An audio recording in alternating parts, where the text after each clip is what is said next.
challenges I find with death is we get caught up in statistics and we forget that every statistic is a human being.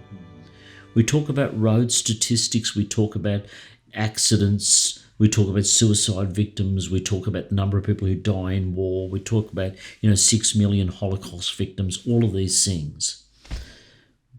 But all these numbers represent single people. And that's the thing, but and it's to know, and for all of us, and growing up, Father Chris, today we see on television like what we would have seen as teenagers, the advertisements that talk about the famine in Africa and other places, or we hear of tragedies in other parts of the world. It's almost like, in a sense, we've become desensitized to death in a way. And I think it is about knowing and learning how to grieve and support those who are grieving. I think one of the things that sort of strikes me there with what you're saying is I do think that there's a bit of in our culture, we do have a bit of an antiseptic approach, right? We try and keep death as far away as possible. At least that's the dominant culture's kind of take here in Australia in lots of ways. Other groups within, who closer to their cultural ties from other places do death differently, and sometimes I think do it better. I remember I lived in the Philippines for a year when I was training in my formation for priesthood, and I was really struck by it because when someone dies in the Philippines, I remember a really clear example was the priest that I was living with had just flown back to Australia for meetings, and so I was by myself in the Philippines, and we got a phone call that one of the people in our community there, her father was dying, and I went to the house, and he was dying, and it was a very poor family. They were they had a little makeshift bed in the living room, and I remember really clearly, image that stayed with me was his wife was a little row of ants that were just walking their way up to his he hadn't died yet, but to his body, and she was just wiping those ants away gently with a towel from him, and just the tenderness of it will stay with me. And then he passed a little bit later, and he went to the funeral home, but then they brought back the body to the house. And for the next 4 or 5 days, I think, before the funeral, there were prayers every night, and people from all around the community would come, and they prayed prayers together and around the coffin. And then there was the funeral, and then there was still another 4 or 5 days. I think it ended up being 9 days of prayer. And then at the 40-day mark, and other cultures do this too, they had a mass, and then at the year anniversary. And I remember being profoundly touched by that when I shared with some of the young adults that I was working with that I found that to be an approach that actually says that death is actually integral to life. The young Filipinos that I was talking to said, "Tell us how you do it in Australia," and I explained our process, and they were speaking to, they saw something attractive about the fact that we kind of get the funeral done, as it were, and we kind of go, okay, we're finished. So their perspective was important because they were seeing something attractive, I guess, in what we do. But for me, it just felt much healthier to be able to say, this is a process, this takes time, and I'm not suggesting that we necessarily take on that practice if that's not part of our culture. But at the same time, to mark moments, to me, seems to be a really healthy way of recognising that the grief on day one is different to a week later, and to a couple of months later, and to a year later. And to mark those moments, I think it's a really helpful thing. Yeah, look, I couldn't agree with you more. Like, life is bookended. We know that life starts with conception, but most people in our society mark the beginning of life with birth rather than conception. But we know what a woman who's expecting a child and her family do in that waiting for the birth. And, you know, they choose names, they look at ultrasound pictures, they talk about the feeling of the kick in the womb and this sort of thing. There's a process of bookending key moments in the 9 months of pregnancy and anticipation. And I do worry sometimes that, you know, when death comes and funeral happens, that's it. There's not much else unless you're a part of one of the cultures where, like, you know, do we have anniversary masses? Do we mark moments of the person's life? Do we remember their birthday?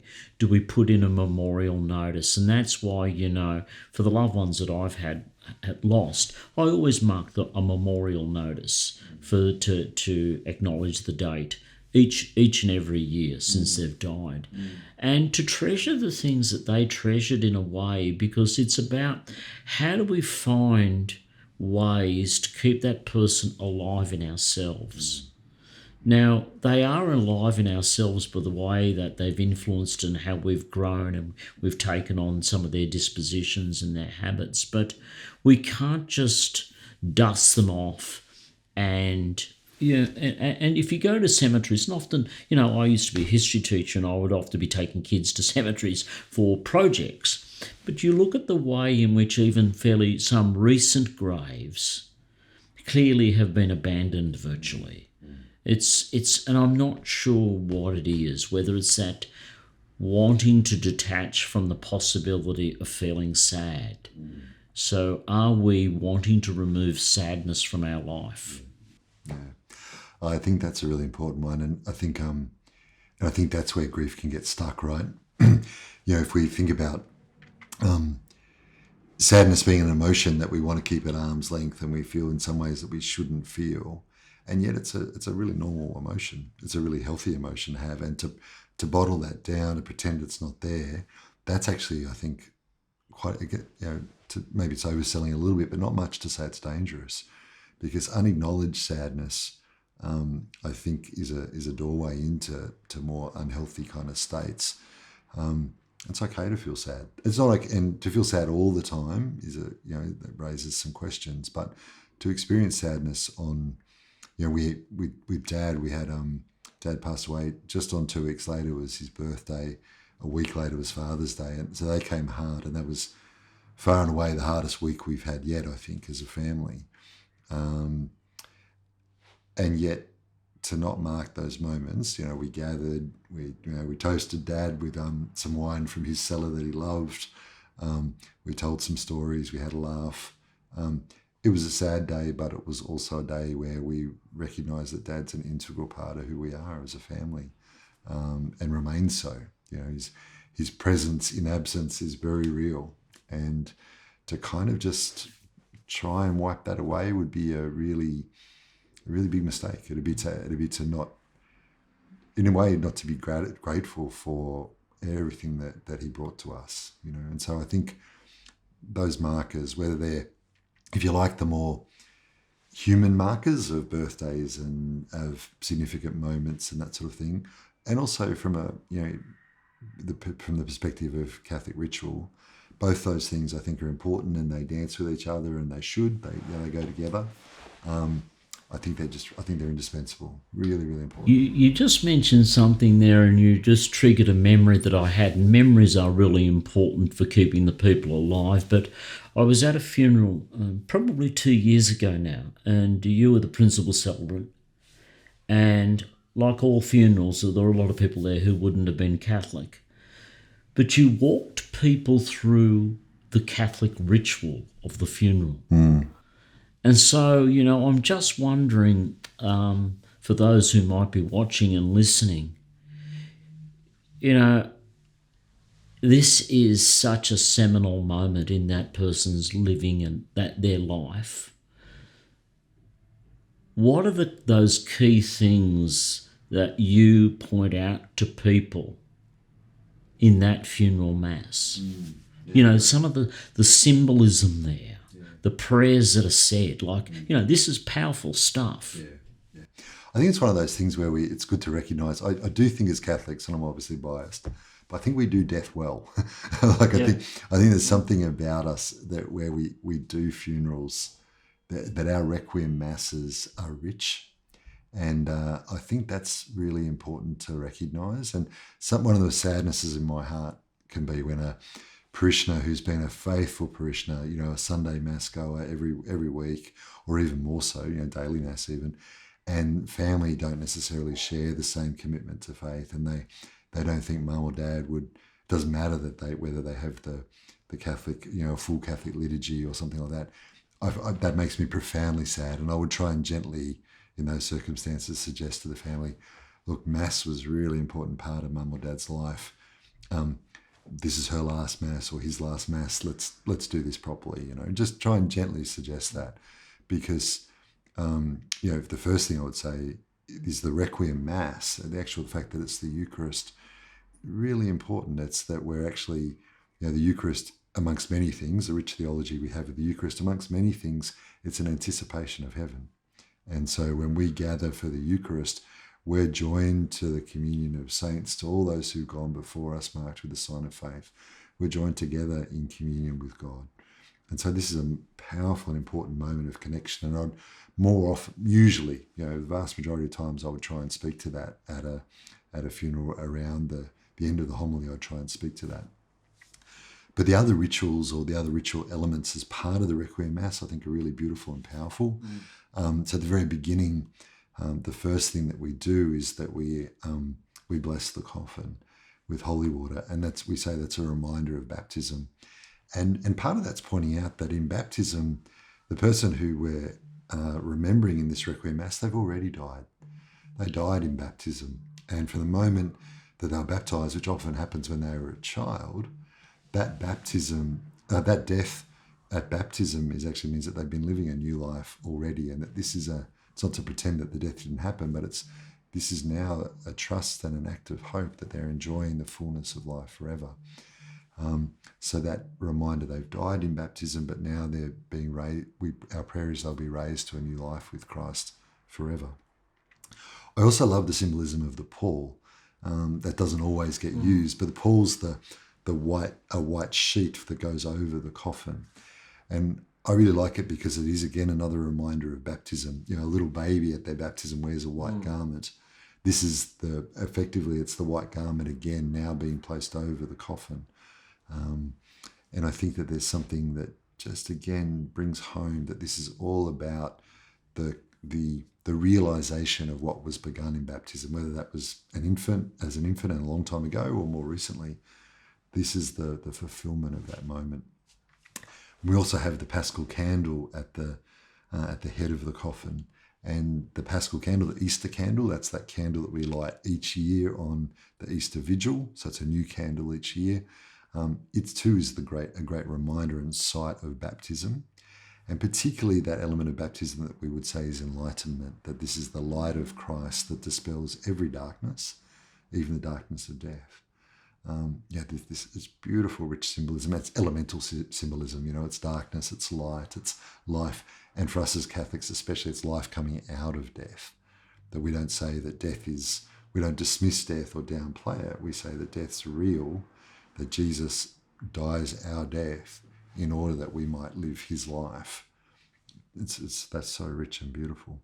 And then, we then move into the liturgy of the word, and you've got these beautiful, rich readings that just can capture so much and draw out all sorts of different elements and themes. And then into, the homily, and then we move into the liturgy of the Eucharist if it's a Requiem Mass. At the conclusion, there's lovely prayers of commendation. They're incredibly beautiful. Really beautiful, aren't they? And I'll go back. And very moving as well. Yeah, they are. I'll go back one step, because there's a line in the preface for Christian Death that I think is really helpful, that for your faithful people, Lord, life is changed, not ended. I always try and make something of that moment, that line, because that is our conviction. Not that it's not to diminish the significance and the reality of death, but for us, St. Paul says we don't grieve like people who have no hope. Notice he doesn't say we don't grieve. We do grieve, but we don't grieve without hope, because we don't think this is the end. And then, those final prayers of commendation, of sending forth, that there's, one of the ones that strikes me most is it's the song of farewell. Ideally it will be sung. It more often than not probably isn't in a funeral liturgy, but it will be sung. There are different versions of it. My favourite is from the book of Job, where Job says, "I know my Redeemer lives." One of our priests in the missionaries actually has composed a lovely refrain to that, and it's just capturing. I know that I shall be raised up, especially expressing the faith of a person of faith. That there's a confidence there, not an easy assurance, but a trust in God that as they've sought to be faithful to God in this life and live the life that Jesus calls us to, they can place their trust in Him in death too. So really, really beautiful. And we incense the coffin in that final commendation as well, which is a sign of our prayers. Really, it's a sign of our offering of the person to God, and I think that's a really rich and beautiful kind of moment as well. Yeah, I always find that an incredibly moving time, because it is, you are really at the very end of the Requiem Mass. And we know that they're then taken from there to cemeteries typically. And it's, it's the finality of that. And the prayers themselves are incredibly beautiful. And receive his soul and present him to God the Most High. And that whole, and one of the things I often do remind people of is that we shouldn't rob ourselves of the symbolism and the ritual. We shouldn't empty it of meaning. We should allow ourselves to adore the mystery. We have, because the liturgies that we have, and the liturgy, the funeral mass that we have is one that I think does help console us. It really does. See, one of the things that I often do really believe is that one of the great challenges is that we've almost, because we have control of so many things in our lives, we even want to control death as well. Absolutely. Now, we see in the play A Man for All Seasons, you've got that beautiful line by Sir Thomas More, "Death comes for us all, even for kings he comes." And it's the inevitability of it. And while it's inevitable, nothing ever really prepares us for the death of others, especially those we love. And nothing ever really consoles us and fills that sense of loss. But we know that we live in a culture where people want to control the way in which people die. And I suppose that's one thing I wanted to ask you about is that sense of controlling death. Do you believe that's one of the principal reasons for the push for euthanasia? Yeah, absolutely. I think one of the dominant values in our culture is autonomy. So I should be able to choose everything, and that includes the manner of my death. And if I can't be in control of that, then that feels like a violation of someone's rights. But really, control is such an illusion, isn't it? It's such an illusion. We think that we're in control of much of our life. And I think one of the things that COVID has really shown us here is that we don't have as much control as we think we do. And yet we can still see, significant segments of the population wanting to be able to regain that control, or that sense of control, even at the moment of death. I just feel like there's something really powerful about receiving life as a gift, and being able to trust that God knows the manner and timing of my death, and that I can trust in that, because control ultimately will be about trying to keep anxiety at bay, I think. And the alternative to that is to say, well, actually, how about I trust in the one that has ultimate control, really, the one who does have power over life and death, the only one who truly does. I think what disturbs me and grieves me so much about the prospect of euthanasia is that that there are gifts in dying that people seem to be missing here. And we should be doing everything we can to care for people palliatively in their last days and weeks, or however long it takes. And we can. We absolutely can do extraordinary things to make sure that people are not in pain if we have sufficient resources. What I think euthanasia advocates really miss in all of this is that there are moments that happen in that time that, I know in the case of my own father, I wouldn't trade for anything. As painful as that was, as much as Dad was, it was hard for Dad. There was a loss of, there was absolutely a loss of his former freedoms. He couldn't play his beloved golf game, and then gradually got to the point where he couldn't walk and so on. There's a massive loss of personal freedoms in that, but not a loss of dignity. Sometimes people talk about dying with dignity, and that's a terrible euphemism, because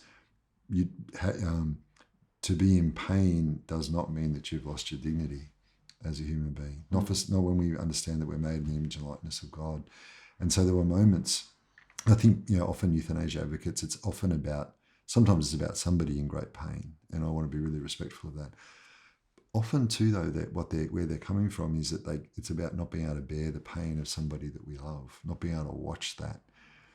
But we're not there. I feel like I watched Dad receive a grace in his dying that I didn't receive because I wasn't the one dying, but there was a grace for Dad there, a mysterious thing, but that he was able to meet death well, that he was able to express love and care for the rest of us who were going to miss him terribly, that we were able to connect and have conversations, that there were extraordinary things that happened for us as a family in that time. And to see it as just, I think a proponent of euthanasia all too often be, I can't bear watching that, so I want to cut that away, will be to miss some beautiful moments. Some of the, I can honestly say, as hard as it was, these are some of the most treasured memories I think I'll have for the rest of my life. These last moments, these last conversations, simple things too, from watching the Olympics with Dad, to praying. The last time, he was able to really, really speak in any great length, we were praying the Rosary together. I'll treasure those moments. There was a gift and a grace there that I think we miss in our desire to sanitize this moment, to be in control of this moment. We miss those opportunities. Yes, and it's sometimes some people would try to have you believe that these moments are devoid of God, when in fact God is there right in the thick of it, in the messiness of it, and in the difficulty of it, and in the midst of that suffering as well. I couldn't agree more. Although at the same time, it does hark back to something that I wanted to pick up when, particularly when somebody loses someone suddenly, and or just that sense, because I think we always feel robbed. It doesn't matter how someone dies in a way, whether it's sudden, unexpected, or a young person, or someone who's lived a good life. I think there'll always be this sense of, in some way or another, that we feel robbed. And in relation to God in that, I think that, that sometimes people do feel ripped off. My dad died, he was just short of 69, which is not, he wasn't a young man, but he wasn't an old man in lots of ways either. And so, people in that situation could, I would have loved more time with Dad, as I think many of us would kind of experience. But what I would often encourage people, if they're experiencing that feeling of, where is God in this, being angry that God's taken this person too soon or without the chance for those important conversations. One of the things I say is, at the risk of anthropomorphism, the risk of saying that God is more like us than he is, because God's greater and bigger, but to say that God's got big shoulders, and to be able to say you can express your anger to God about this. Part of the grief might be saying, God, I feel ripped off that you've taken him or her. I feel this is unjust, and I feel to be able to express that to God is actually a really healthy thing, and God can handle it. The big shoulders, God can hack that. To be able to express your anger and frustration and pain, and then just to let God meet you in that. To let God meet you in that. To let God, not to bring like an easy answer, but to, in a sense, in a very real sense, I think, for God to hold you in that. I think so can be a really important part of the grieving process, and that it's okay. That question, it's a real question, and it's an understandable one. Where was God in this? Someone was taken far too soon, far too young. Real question. To ask that question of God, not just ask that question of others, or to ask, but to actually say to God, well, tell me about what was going on there. What were you thinking? And there aren't easy answers to that question, but there is that sense, I think, of that God would want to be present in the midst of that in a way that's profoundly comforting. It doesn't provide an easy answer, maybe not even an answer at all this side of heaven, but at least it provides an awareness that God was with me in that suffering, and that God is still with me in that suffering now, that grief now. See, and that was the purpose of this series, Father Chris, was to have conversations on, in a way, conversations on grief, because knowing that this is going to be one of the realities that we all face, whether it be the death of a parent or a grandparent or a child or a loved one or a friend, during our lives we will encounter from time to time moments that make us incredibly sad. But it's how we deal with that sadness. And, about opening people up to understanding, coming to terms with the death of someone they loved, but were unable to ever express that loving relationship, or where you had troubled and difficult times. And, and there are many of those things. Like I worry greatly for those people who, especially those who, where it was a fractured relationship. And so they never had the chance for the last conversation, the last visit. And so they died apart. And I think they are sometimes the harder cases to help them come to terms with what has happened. Because they're not angry with God, they're actually angry with themselves. And they're angry that they were pig-headed and stubborn and were never able to reconcile. My mother was a convert to Catholicism, and in her prayer book before she married, there was this beautiful line there: I shall only pass through this world once, therefore any good that I can do or any kindness that I can show to any fellow being, let me do it now, for I shall not pass this way again. And it's that reminder of trying to always see the good in others and be good to others and be in a state of good relationships. But as you know, we don't always live in a perfect world. So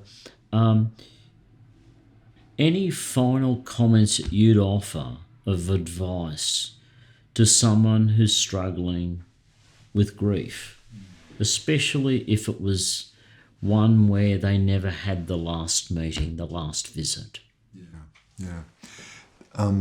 There's a few thoughts running through my head, Anthony. I think one of them is that I'd really encourage someone in that situation, if they were, there's that, particularly that, the anger directed towards themselves, or the regret, the feeling like I could have done something to resolve this, to be reconciled.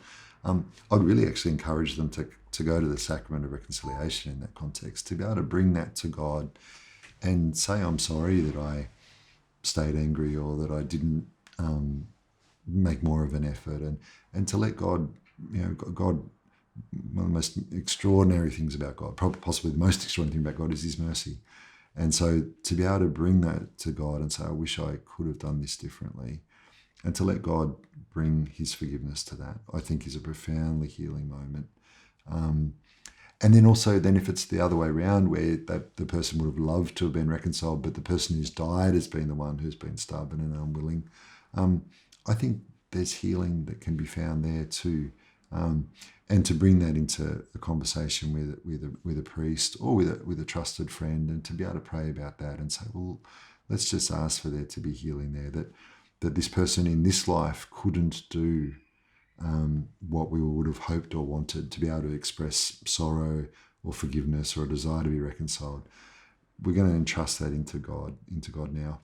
It reminds me of conversation I was having recently with somebody who was kind of processing. She'd grown up the daughter of a single mother, and the single mother had a real addiction to drugs, and so and mum had passed away not that long ago, and so this young woman was processing all sorts of conflicted feelings and emotions about that, and then she had a dream one night of mum and Jesus, and mum was kind of resplendent. Mum was, she was, she was clean, she was smiling, and this young woman felt that if Jesus, in this dream, if Jesus could forgive her mum, then she could forgive her mum too.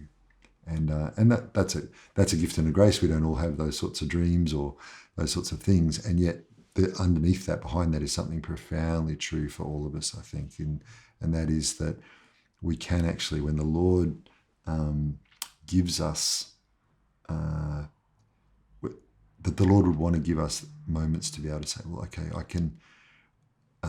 We're going to entrust this person into God's merciful arms. We don't know, we don't know the bounds or limits of God's mercy. In fact, there are none. We trust them, and then can we then express our forgiveness, our desire to let something go, trusting that God will look after that, trusting that that's in God's hands. That'd be probably the two things. Look, I think that's great advice, and it's a great thing for all of us to be mindful of.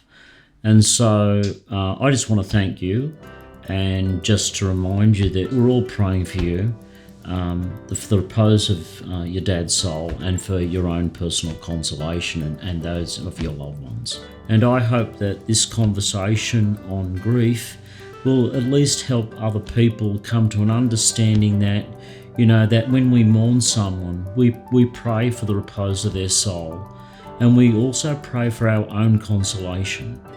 And so to thank you for what you've shared with us today very much. It's been greatly appreciated. It's been great to have the conversation. Great. I appreciated your insights too, Anthony. Thank you. Thanks very much.